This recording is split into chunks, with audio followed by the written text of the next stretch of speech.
The test track's back open, yay! And construction's apparently restarted too, so you'll hear people banging on wood and sawing stuff as they build those homes. Anyway, we've owned our Tesla Model Y for about 3 months, and that's been really frustrating. Not that there's anything really wrong with the car, maybe aside from the ride quality, but it's been frustrating because we haven't been able to test this thing yet.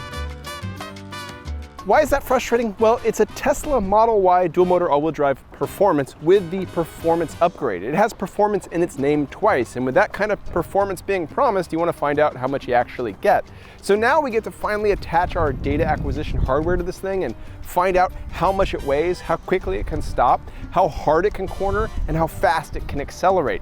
But before we do all that, make sure to like, comment, subscribe, and visit the links below to see more about Edmunds long-term vehicles and what our ownership experience has been like for this car.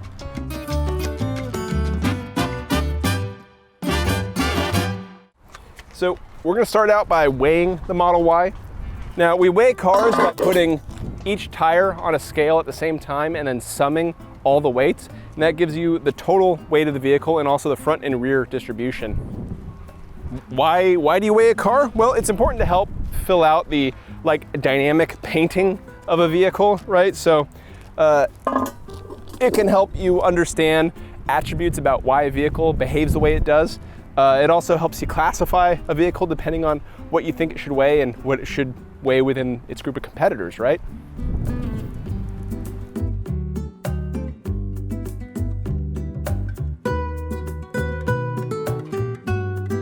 Yes, we made sure to fill up the Model Y before we weighed it because, you know, all those electrons are real heavy. The total weight of our Model Y performance is 4,419 pounds. Yes, that's more than the Model 3, the car that this is based on, but hey, that's what you get when you make that car bigger and add more stuff to it and 21-inch wheels. Those certainly aren't helping. This is also lighter though than the Model X that we had earlier and the Model S we had before that, and quite a margin, especially versus the Model X. What's impressive though is the weights that I've seen published for other fast luxury SUVs like the BMW X3M and the Mercedes-Benz GLC 63 AMG. This is actually what we see here is lighter than the weights that I've seen published for those. So good on Tesla. If you're looking for a fast SUV and you want it to be really light, I think it's like between this or the Alfa Romeo Stelvio Quadrifoglio. A lot of hard names to pronounce there.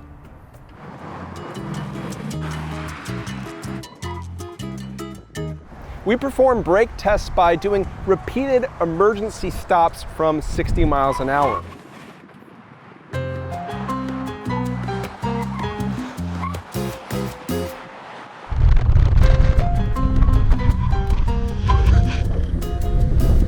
We report the shortest stopping distance we record and also report on the performance of the braking system.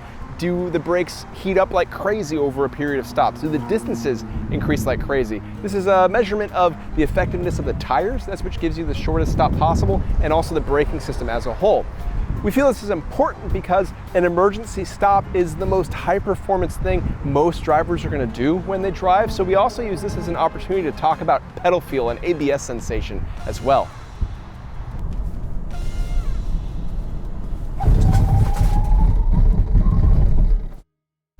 So our best stop from 60 was 108 feet. So that means there's a lot of grip in this Pirelli P0 tires.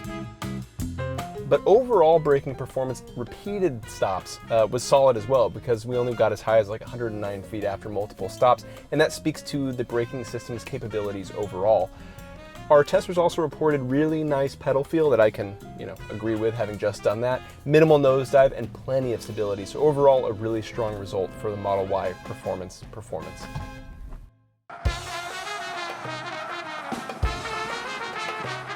One of the most traditional ways to measure handling is through what's called a Skidpad test. What's a skid pad? Well, it's a 200-foot diameter circle that you drive around as quickly as possible in both directions, and you hold a constant radius while you're doing so.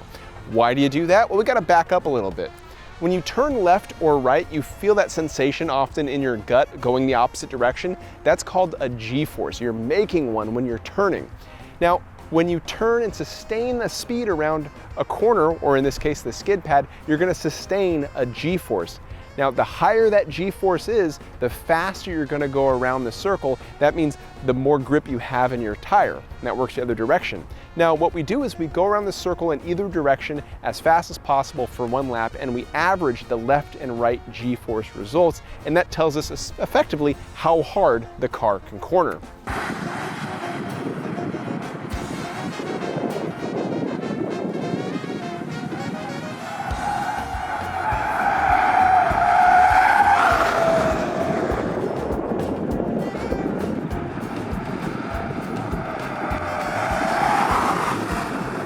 The Model Y averaged 0.95 G on their skid pad, just under that coveted 1.0 G number. And that's a lot of stick. You could say, you can make the argument that the grip in the tires outweighs the penalty in ride quality. Some of us at the office are still kind of on the fence about that, but we'll let you decide. Now, that's also the highest result we've ever recorded from a Tesla. It's a really strong performance from an SUV in general. As for other handling attributes, we also ran it around our handling course, and we noted that the steering is very quick and that feels good, but it also can make for a lot of body roll. But the roll's pretty well managed in this case, but again, that's probably also because of the ride quality.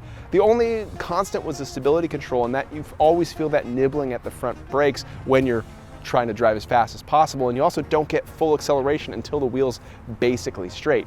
So not an ideal car for setting lap times, but certainly a fun one to drive.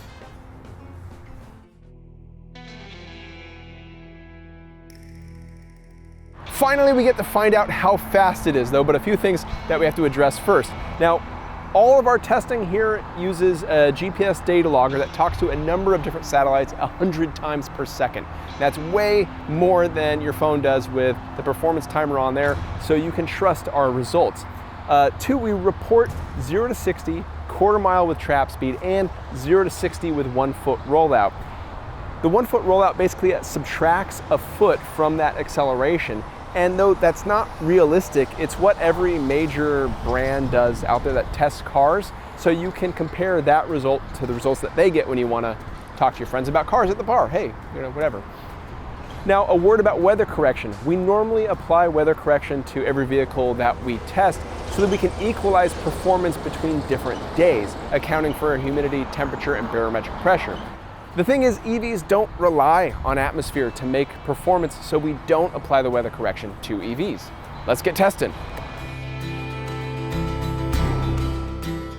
Launching a Tesla is about as easy as it gets from a production car. The only thing you really have to do is make sure you aren't in chill acceleration. You have to be in sport, or I like to call it no chill. It's probably what it should say. And then you just slap the accelerator like this. That never gets tiring. That never gets boring. That's quick. The best acceleration we recorded was 0 to 60 in 3.7 seconds. With 1 foot rollout, it was 3.4 seconds. And the quarter mile was 11.8 seconds at 115.6 miles an hour. That's really, really fast.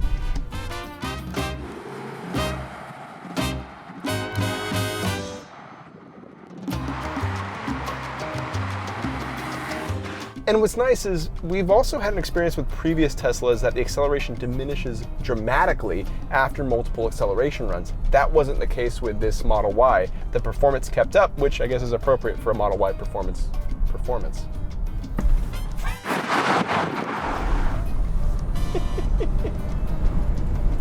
It's so silly. There it is, Model Y performance tested. And what did we learn? Well, it's a heavy-ish vehicle, but not as heavy as some other high-performance SUVs out there. It stops short and consistent. It holds a respectable amount of G's on the skid pad, and it goes like stink in a straight line. I think that makes it pretty deserving of the performance name it claims. So good on you, Tesla.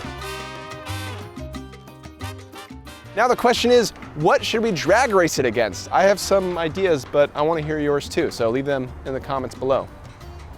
Down there. I'm gonna go join you.